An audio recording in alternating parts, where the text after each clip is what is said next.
মাঝে উপস্থিত আছেন বদলগাছি উপজেলার সুযোগ্য উপজেলা নির্বাহী অফিসার জনাব ইসরাত জাহান সনি স্যার। আমাদের মাঝে উপস্থিত আছেন মোহাম্মদ সাইফুল ইসলাম উপজেলা মাধ্যমিক শিক্ষা অফিসার। আমাদের মাঝে উপস্থিত আছেন জনাব মোহাম্মদ আমিরুল ইসলাম উপজেলা শিক্ষা অফিসার। আমাদের মাঝে উপস্থিত হবেন মোহাম্মদ শাহিনুল ইসলাম স্বপন চেয়ারম্যান কোলা ইউনিয়ন পরিষদ। আমাদের মাঝে উপস্থিত আছেন বরেন্দ্র ডেভেলপমেন্ট অর্গানাইজেশনের নির্বাহী পরিচালক জনাব আক্তার হোসেন।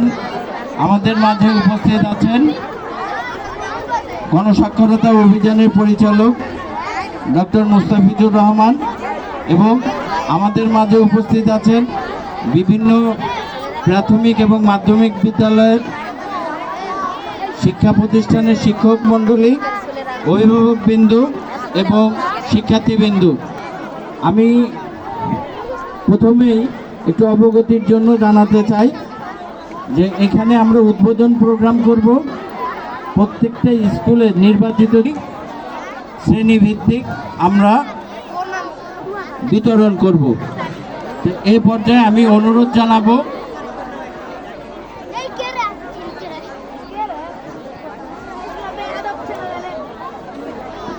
ভান্ডারপুর দ্বিমুখী উচ্চ বিদ্যালয়ের প্রধান শিক্ষক জনাব নাসিরউদ্দিন বকুল স্যারকে স্বাগত বক্তব্য প্রদানের জন্য।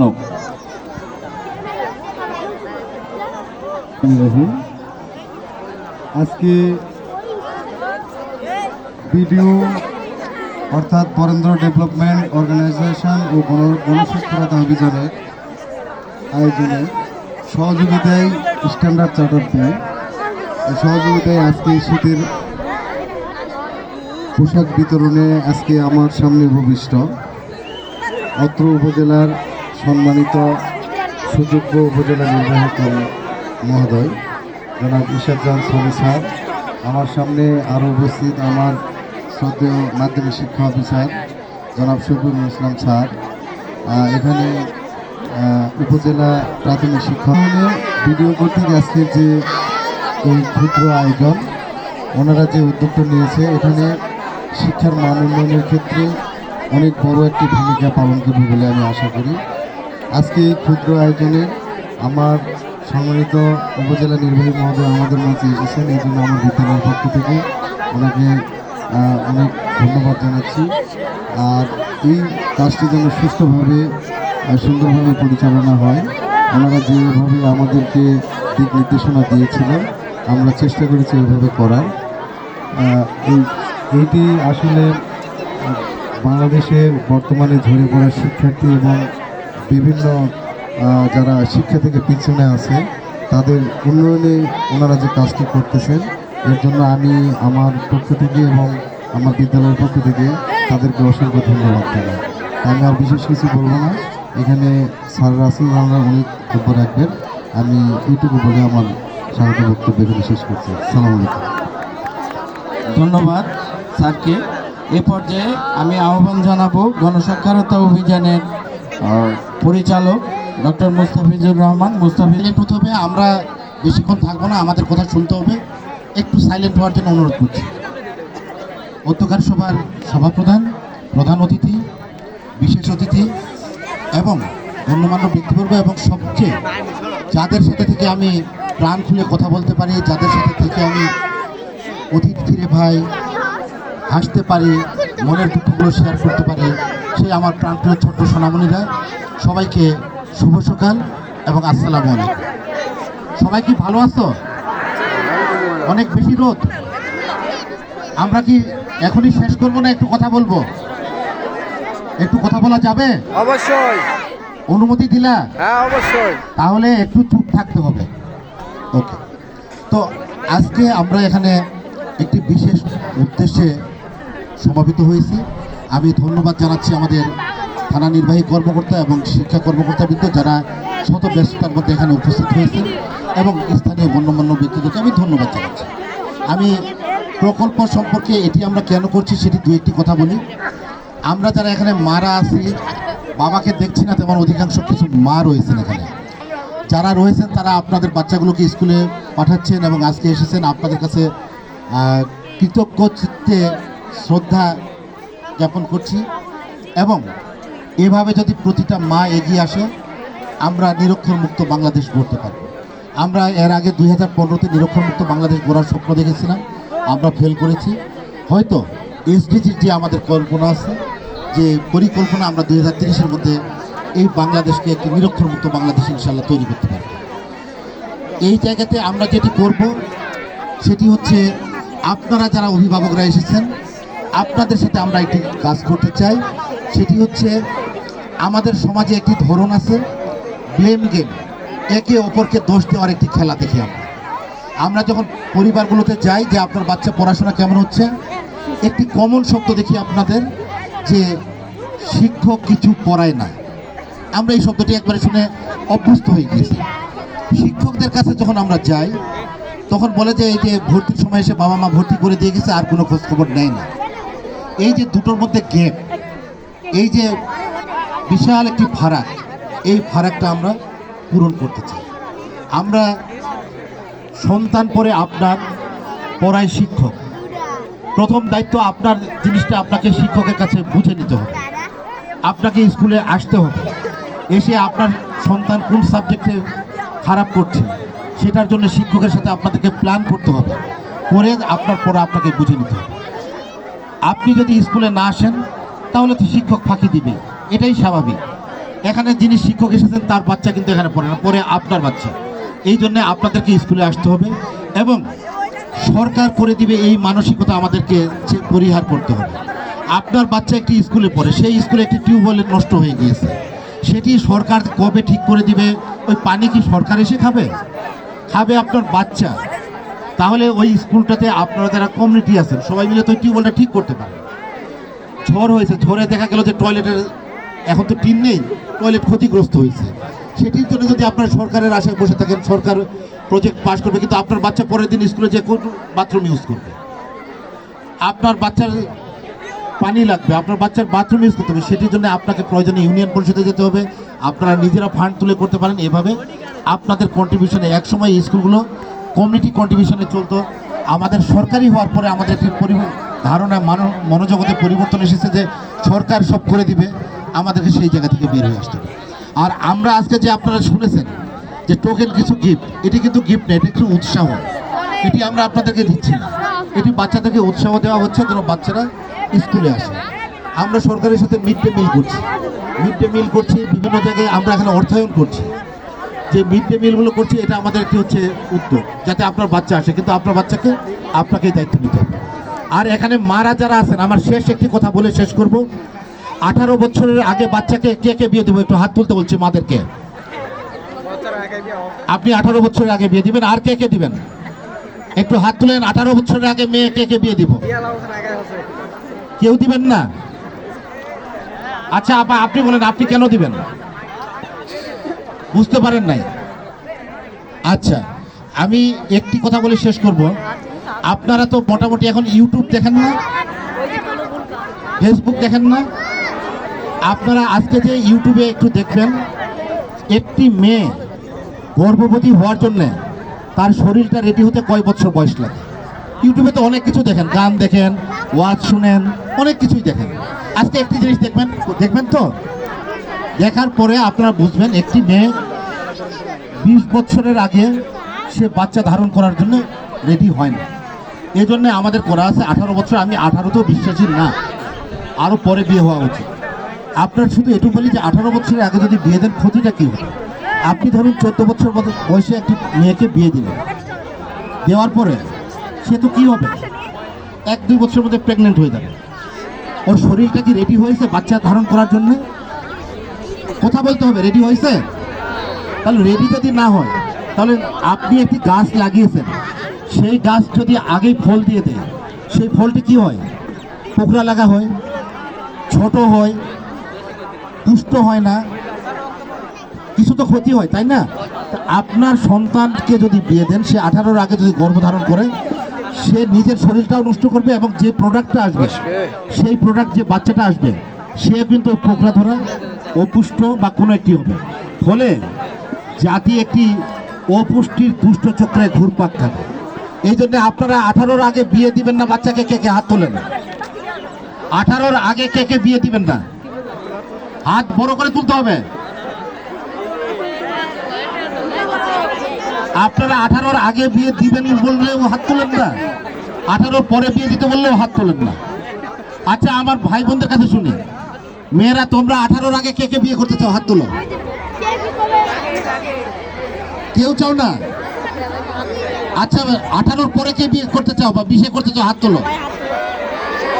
ধন্যবাদ, এটা যেন মনে থাকে। ধন্যবাদ সবাইকে।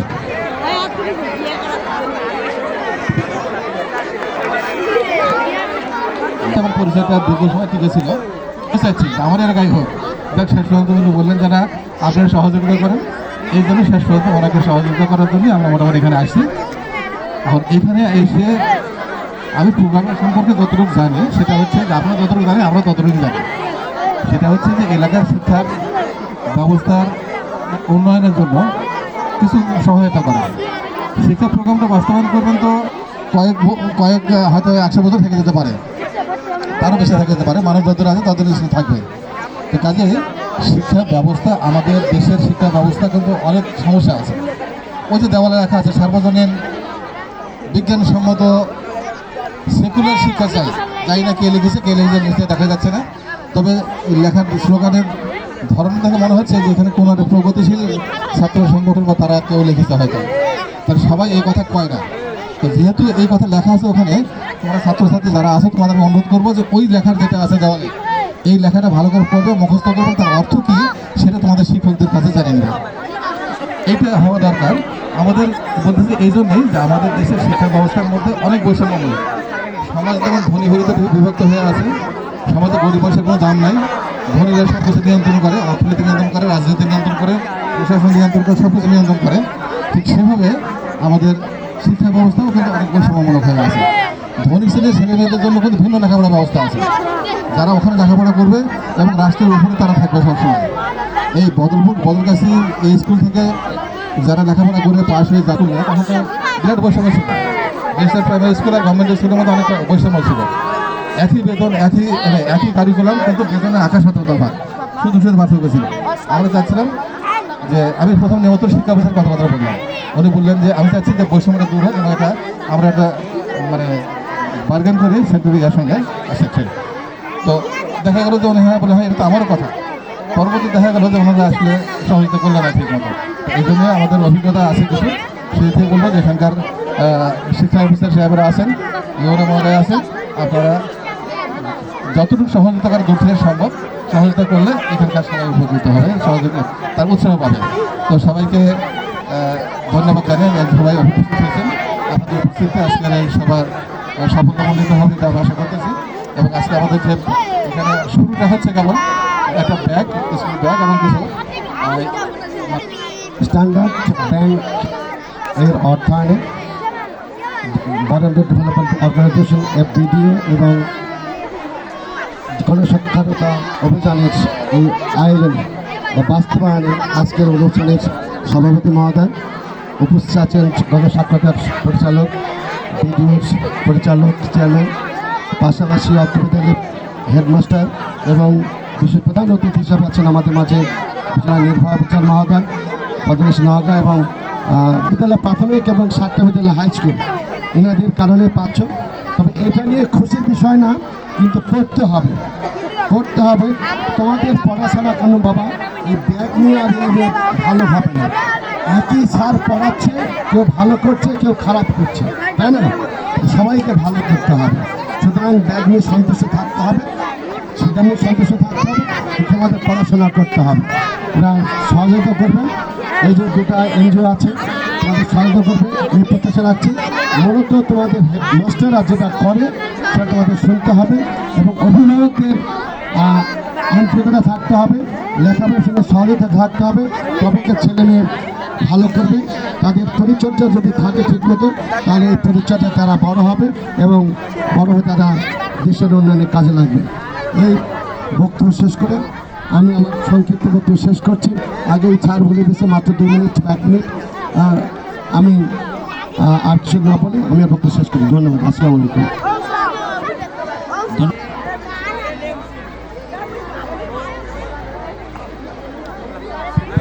বিসমিল্লাহির রহমানির রহিম। বরেন্দ্র ডেভেলপমেন্ট অর্গানাইজেশন এবং গণস্বচ্ছতা অভিযানের যৌথ অভিযানে ভান্ডার প্রতিমুখী উচ্চ বিদ্যালয়ের প্রাঙ্গণে অনুষ্ঠিত আজকের এই শিক্ষা উপকরণ বিতরণ অনুষ্ঠানে উপস্থিত সুধীবৃন্দ এবং শিক্ষার্থীবৃন্দ, শিক্ষকবৃন্দ, আসসালামু আলাইকুম। অনেক কষ্ট হচ্ছে কি না? আমরা কি আজকে খুশি? কেন খুশি? আমাদেরকে তো ব্যাগ দিবে আজকে নাকি, তারপর মেয়েদেরকে সোয়েটার দিবে। আচ্ছা, আমি ধন্যবাদ জানাই বরেন্দ্র ডেভেলপমেন্ট অর্গানাইজেশনকে এবং গণস্বচ্ছতা অভিযানকে আমাদের বদলগাছি উপজেলাকে সিলেক্ট করার জন্য, যার মাধ্যমে আমাদের শিক্ষার্থীরা শিক্ষা উপকরণ পাবে। এটার মূল উদ্দেশ্য হচ্ছে তোমাদেরকে শিক্ষা কার্যক্রমে আরও বেশি মনোনিবেশ করা। আচ্ছা, উনি কয়েকটা বিষয় বলছিল, সেখানে আমার কয়েকজন শিক্ষার্থীর কিছু প্রতিক্রিয়া দেখে আমি একটু কথা বলতে চাই। উনি বলছিল যে 18 বছর বয়সের আগে কেউ বিয়ে করতে চায় কিনা। আমাদের মেয়েরা অনেকে গোপনে হাত তুলেছিল, তাদেরকে একটু বলি।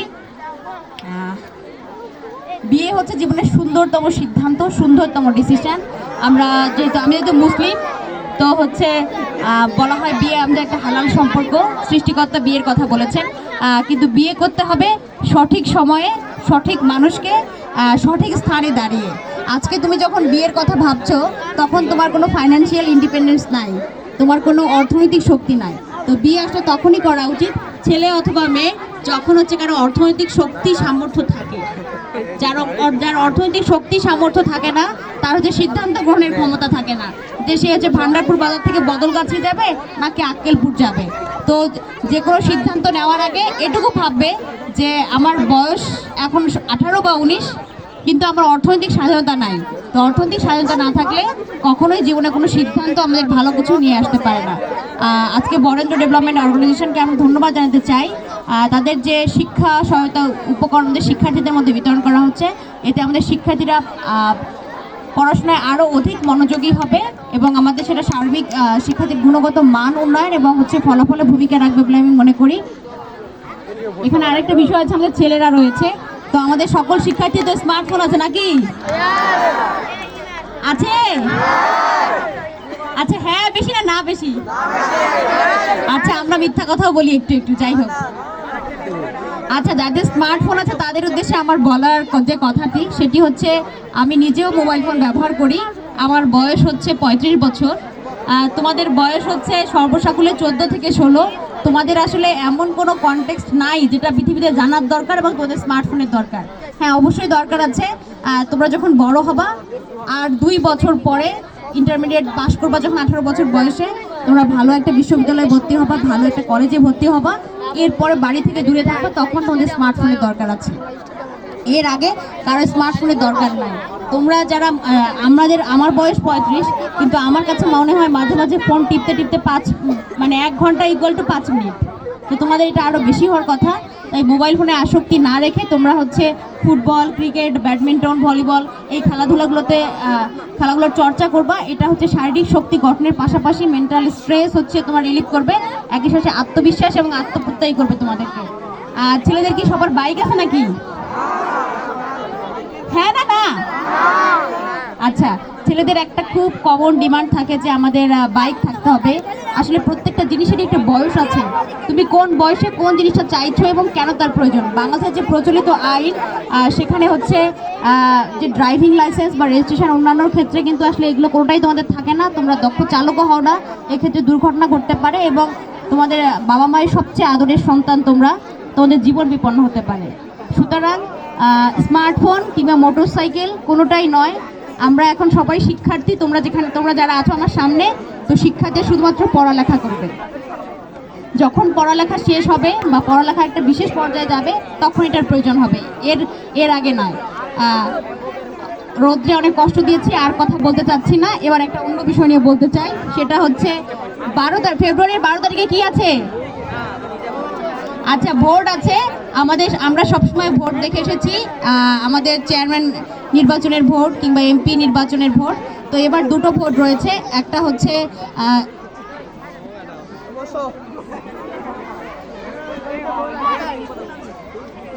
এবং না ভোট এটা আসলে আপনার ডিসিশন। এবার ভোট কখন শুরু হবে আপনারা জানেন? আমাদের ভোট সাধারণত শুরু হয় সকাল 8টা থেকে। তো এবার যেহেতু 2 ধরনের ভোট রয়েছে, এজন্য আমাদের ভোট হচ্ছে সকাল 7:30টায় শুরু হবে, শেষ হবে 4:30টায়। এবং এখানে যে ক্যাম্পেইনটা গণভোটে, সেটা হচ্ছে 2টা বিষয় আছে। যে গণভোটে হ্যাঁ দিলে কি পাবেন, না দিলে কি পাবেন।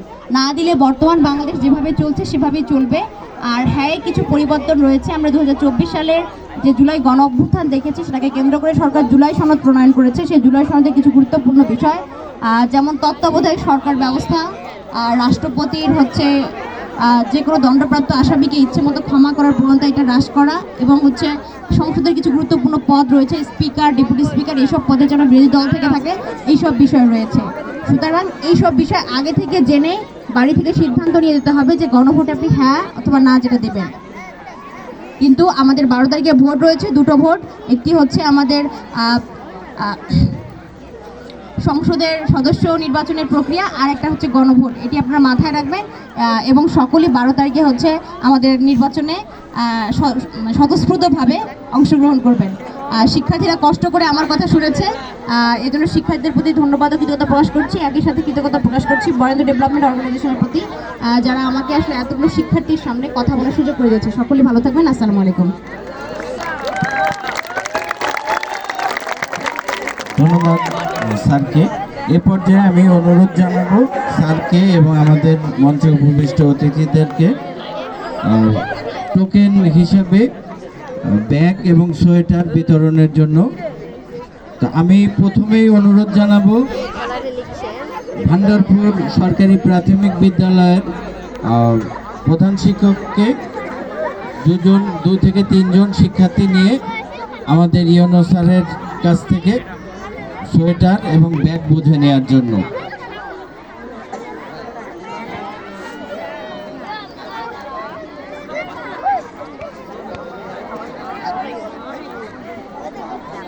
ভান্ডারপুর সরকারি প্রাথমিক বিদ্যালয়।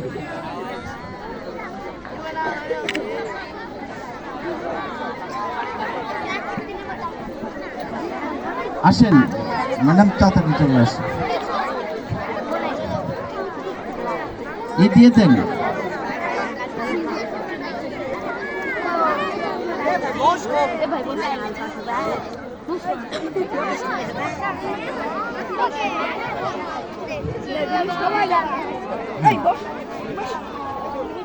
টোকেন হিসেবে সব। হ্যাঁ, ভান্ডারপুর সরকারি প্রাথমিক বিদ্যালয়। হ্যাঁ, ভান্ডারপুর সরকারি প্রাথমিক বিদ্যালয়